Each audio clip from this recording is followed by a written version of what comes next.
आप सभी का सुपर कंसेप्ट क्लासेस में स्वागत है। और आज के इस वीडियो में आप लोगों को बताने वाला हूं कि आप लोगों का प्रैक्टिकल का क्वेश्चन पेपर क्या होने वाला है। जैसे कि आप लोग देख सकते हैं पेपर में साफ साफ दिया गया कि आप लोगों का जो एग्जाम है 24 मार्च से शुरू हो रहा है। और यहां पर देख लीजिए आप लोगों का जो प्रैक्टिकल एग्जाम है, देखिए यहां पर साफ साफ लिखा गया कि इंटर का प्रैक्टिकल और आंतरिक मूल्यांकन 3 से 22 मार्च तक, ठीक है। इंटर का जो प्रैक्टिकल होगा और जो इंटरनल असेसमेंट होगा यहां पर आप लोगों का 3 से 22 मार्च तक आप लोगों का कंप्लीट हो जाएगा।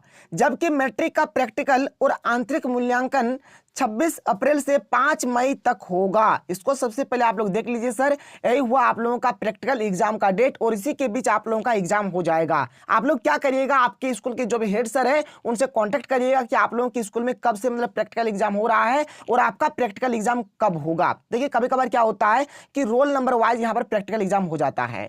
और देखिए यहाँ पर और क्या चीज यहाँ पर दिया गया है, यहाँ पर साफ साफ आप लोग देख सकते हैं। यहाँ पर देखिए आगे, यहाँ पर आइए देखिए, यहाँ पर साफ साफ लिखा गया है कि मैट्रिक की प्रैक्टिकल के लिए 22 से 25 अप्रैल तक प्रश्न पत्र मिलेंगे। आप लोगों को यहाँ पर प्रश्न पत्र भी मिलेंगे और यहाँ पर इंटर वाले को भी मिलेंगे, मैट्रिक वाले को भी मिलेंगे। लेकिन यहाँ पर मैं आपको बताने वाला हूँ कि आप लोगों का जो क्वेश्चन है, क्वेश्चन किस प्रकार के आने वाले हैं। यहाँ पर मैं हर एक क्वेश्चन को आप लोगों को दिखा दूंगा, साथ ही साथ यहाँ पर मैं आपको आंसर भी बताऊंगा कि आप लोगों को आंसर कहाँ से मिलेगा। तो आप लोग वीडियो पर बने रहिएगा। और यहाँ पर देख लीजिए आप लोगों का जो एडमिट कार्ड है, एडमिट कार्ड भी यहाँ पर आप लोगों का जारी कर दिया जाएगा। इंटर का यहाँ पर एडमिट कार्ड 28 फरवरी को मिल जाएगा और मैट्रिक का जो एडमिट कार्ड है यहाँ पर 1 मार्च को मिल जाएगा जैक के वेबसाइट पर, और आप लोगों को स्कूल की तरफ से मिल जाएगा। बिल्कुल भी टेंशन नहीं लेना है। तो चलिए देख लेते हैं एक एक करके हमारे पास यहाँ पर प्रैक्टिकल का क्या क्या क्वेश्चन पेपर है। देख लीजिए यहाँ पर जो मैं आपको बताने वाला हूँ क्लास 10th का यहाँ पर मैं आपको बता देता हूँ। देख लीजिए, फिर अगर आप लोगों का रिक्वायरमेंट होता है तो मैं आपको 12th का भी बता दूंगा। तो चलिए देख लीजिए, सबसे पहले हम लोग यहाँ पर फिजिक्स के क्वेश्चन को देख लेते हैं। फिजिक्स का जो पहला क्वेश्चन है क्या है कि किसी दूर की वस्तु के प्रतिबिंब द्वारा अवतल दर्पण की फोकस दूरी ज्ञात करना। आपका ये क्वेश्चन आ सकता है। दूसरा नंबर में क्या है कि किसी दूर की वस्तु के प्रतिबिंब द्वारा उत्तल लेंस की फोकस दूरी ज्ञात करना। एक अवतल दर्पण वाला है, यहाँ पर एक उत्तल लेंस वाला है। तीसरा नंबर में है कि एक कांच के आयताकार गुटके से होकर प्रकाश किरण का अनुरेखन करना तथा आपतन कोण, अपवर्तन कोण और निर्गत कोण को मापना। फोर्थ नंबर में कि एक प्रतिरोध के सिरों पर लगाए गए विभवांतर तथा इसमें प्रवाहित होने वाली विद्युत धारा के बीच के संबंध का अध्ययन करना, इनके बीच ग्राफ खींचना तथा प्रतिरोध की गणना करना। देखिए सर, यहाँ पर जो क्वेश्चन नंबर 4 है बहुत ही सिंपल क्वेश्चन है। एक्चुअल में ओम का नियम है, ओम का नियम, जैसे भी क्या होता है आई के समानुपाती होता है, भी बराबर क्या होता है आर आई होता है। और ये जो रिलेशन है इसी पर मतलब आपको यहाँ पर एक मतलब प्रैक्टिकल मतलब यहाँ पर एक प्रयोग यहाँ पर लिखना है, ठीक है। और यहाँ पर ग्राफ भी आपको ड्रॉ करना है। जो ग्राफ होता है जैसे कि आपने जब ओम का नियम पढ़ा होगा तो आपने अच्छे तरीके से इस चीज को पढ़ा भी होगा। आगे देखिए, आगे आपका यहाँ पर क्या दिया गया कि दो प्रतिरोधों को श्रेणी क्रम में जोड़कर उनका परिणामी प्रतिरोध ज्ञात करना। बहुत ही सिंपल क्वेश्चन है। यहां पर क्या करना है, हमें दोनों प्रतिरोध लेना है, R1 और R2 लेना है, इसको हमें श्रेणी क्रम में जोड़ना है और इसका कुल प्रतिरोध निकालना है। तो R बराबर हो जाएगा R1 प्लस R2। कितना सिंपल है। अगर आप लोग नहीं भी पढ़े हैं ना तब भी यहाँ पर ये क्वेश्चन नंबर 4, 5 और 6 का आंसर दे देंगे। आपको आता है तब भी सही है, नहीं आता तब भी सही है। तो बहुत ही इंपॉर्टेंट क्वेश्चन यहाँ पर ये हो जाता है। 6 नंबर में कि दो प्रतिरोधों को समांतर क्रम यानी कि पार्श्व क्रम समांतर क्रम एक ही होता है, ठीक है। तो समांतर क्रम में जोड़ने पर उनका जो परिणामी प्रतिरोध होगा क्या होगा, जिससे देख लीजिए समांतर क्रम में जब जोड़ेंगे तो 1/R बराबर हो जाएगा 1/R1 जोड़ 1/R2। और देखिए कितना सिंपल सिंपल क्वेश्चन है। अगर आप लोग कुछ भी नहीं पढ़ेंगे ना तब भी क्वेश्चन नंबर 4, 5 और 6 का आंसर दे देंगे। तो बिल्कुल इसी टाइप के क्वेश्चंस पूछे जाते हैं। फटाफट नोट करिए, अपने कॉपी में लिख लीजिए। ओम का नियम, श्रेणी क्रम संयोजन, पार्श्व क्रम संयोजन का जो मतलब यहाँ पर जो कंप्लीट जो प्रतिरोध का जो मान निकालते हैं, ठीक है सर, इसको कर लीजिएगा। यहाँ पर 2 प्रतिरोध के लिए दिया गया, हो सके आपका 3 प्रतिरोध का दे दिया जाए, 4 प्रतिरोध का दिया जाए, कोई मतलब नहीं है। जैसे अगर 3 प्रतिरोध का रहेगा तो R बराबर लिखेंगे, क्या लिखेंगे R1 plus R2 plus R3, ये श्रेणी क्रम का हो गया। पार्श्व क्रम क्या हो जाएगा 1/R बराबर हो जाएगा 1/R1 जोड़ 1/R2 जोड़ 1/R3 हो जाएगा। इसी प्रकार से अगर 4 प्रतिरोध रहेगा तो कुछ नहीं, यहाँ पर जैसे R4 हो जाएगा, यहाँ पर 1/R4 हो जाएगा। तो बस सिंपल से ऐसे ही आपको यहाँ पर करना है। चलिए आगे चलते हैं, आगे देख लेते हैं। अब यहाँ पर देख लेते हैं रसायन विज्ञान यानी कि केमिस्ट्री में क्या क्या क्वेश्चन दिया गया है। क्वेश्चन है कि पीएच कागज या फिर सार्वत्रिक सूचक की सहायता से दिए गए नमूने का पीएच ज्ञात करना। जैसे कि तनु हाइड्रोक्लोरिक अम्ल हो गया, तनु सोडियम हाइड्रोक्साइड हो गया, जल हो गया, तनु इथेनोइक अम्ल हो गया, नींबू का रस हो गया, तनु सोडियम बाइकार्बोनेट विलयन, ये सब का आप लोगों को पीएच मान ज्ञात करना है, ठीक है। आगे देखिए यहाँ पर और क्या दिया गया है, जो हमारा दूसरा नंबर में जो दिया गया है, दूसरा नंबर में दिया गया कि निम्नलिखित के साथ अभिक्रिया द्वारा अम्लों, यहाँ पर हाइड्रोक्लोरिक अम्ल की विशेषता का अध्ययन करना, ठीक है। लिटमस विलयन, जस्ता धातु, ठोस सोडियम कार्बोनेट, मतलब इस सब में अगर मान के चलिए HCl के साथ अगर हम लोग अभिक्रिया करा देंगे तो क्या होगा, ये सब चीज है। और यहाँ पर आपको जितना मैं आपको बता रहा हूँ हर एक आपको नहीं लिखना है, आपको 2 या फिर 3 या फिर 1 इस तरह का लिखने के लिए दिया जाता है।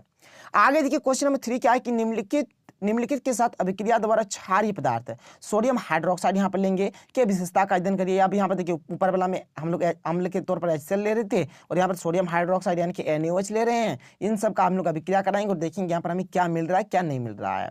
फिर अगर 4 नंबर में देखा जाए तो सल्फर डाइऑक्साइड यानी कि SO2 गैस तैयार कर उसके निम्नलिखित गुणों के अध्ययन करना तथा निष्कर्ष निकालना, उसका गंध कैसा है, पानी में घुलनशील है या नहीं है, लिटमस पत्र पर उसका क्या प्रभाव है, अम्ल पोटेशियम डाइक्रोमेट विलयन पर क्या प्रभाव है, ये सब चीज। ठीक है, फिर आगे देखिए आगे आपका यहाँ पर क्या है। 5th नंबर में दिया गया है, 5th का एक है ए नंबर में कि जड़न FeCO और Al धातुओं की निम्नलिखित लवणों के विलयन के साथ पारस्परिक क्रिया का अध्ययन करना। देखिए हम लोग यहाँ पर अभिक्रिया कराएंगे, ठीक है, ये सब का अभिक्रिया कराएंगे तो यहाँ पर क्या होने वाला है इस चीज को देख लीजिएगा।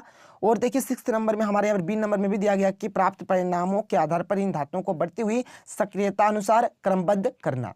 फिर 6th नंबर में कि एसिटिक अम्ल जिसको हम लोग एथेनोइक अम्ल बोलेंगे कि निम्नलिखित गुणों का अध्ययन करना कि गंध में क्या गंध कैसा है, उसका पानी में घुलनशीलता है या नहीं है, मतलब पानी में घुलेगा या फिर नहीं घुलेगा, लिटमस पत्र पर क्या प्रभाव करता है, सोडियम बाइकार्बोनेट के साथ किस प्रकार से अभिक्रिया करता है, तो ये सब चीज आपको यहाँ पर देखना है।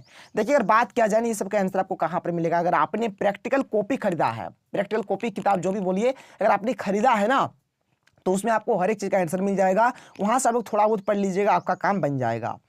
फिर देखिए यहाँ पर आगे और जीव विज्ञान का दिया गया है, क्या है 1 नंबर में है कि सररंध्र को प्रदर्शित करने हेतु पत्ते की झिल्ली की अस्थायी स्लाइड तैयार करना, ये हो गया। 2 नंबर में कि प्रदर्शित करना कि प्रकाश संश्लेषण हेतु प्रकाश आवश्यक है, बहुत ही अच्छा क्वेश्चन है, कर लीजिएगा।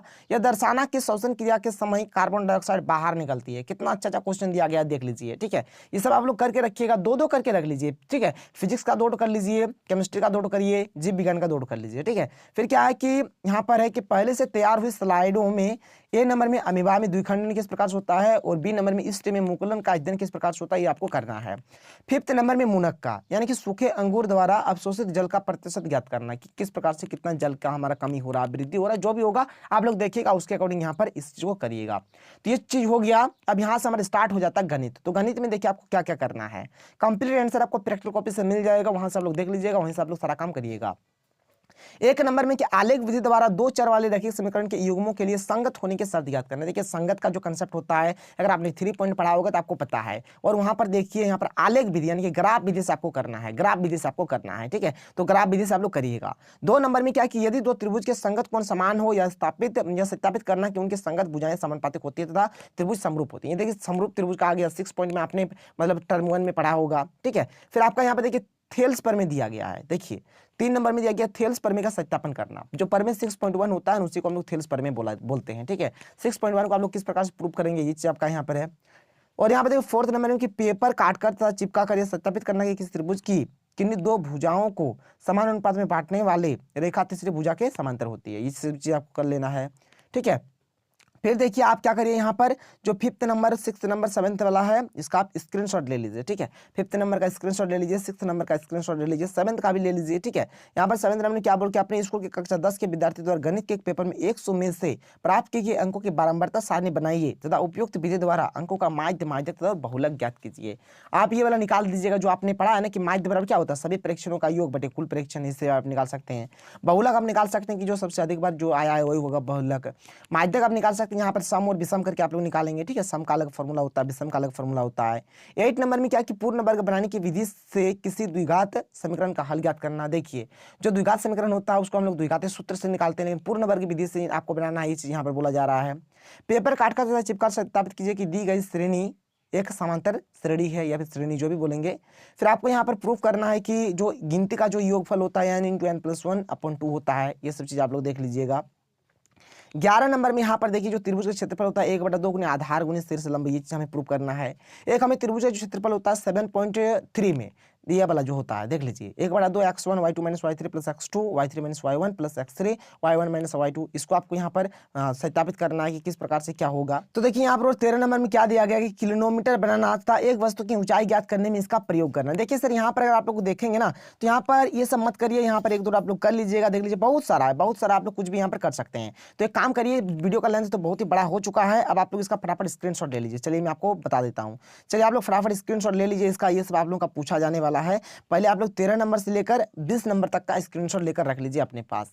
चलिए आपने स्क्रीनशॉट अभी तक ले लिया होगा, अब मैं आपको आगे का स्क्रीनशॉट आप लोगों को लेने के लिए दे देता हूँ, ठीक है।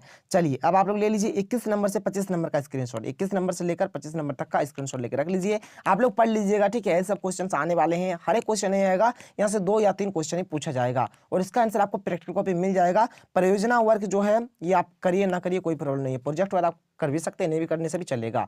तो इसका भी शायद आप लोग स्क्रीनशॉट लेकर रख सकते हैं। तो बस इसी टाइप के क्वेश्चंस, इसी में से कोई ना कोई क्वेश्चंस आपके एग्जाम में पूछे जाएंगे। तो खैर कोई दिक्कत नहीं है। अगर आपको वीडियो पसंद आया तो वीडियो को लाइक करिए। तो चलिए मिलते हैं अगले वीडियो में। थैंक यू, जय हिंद।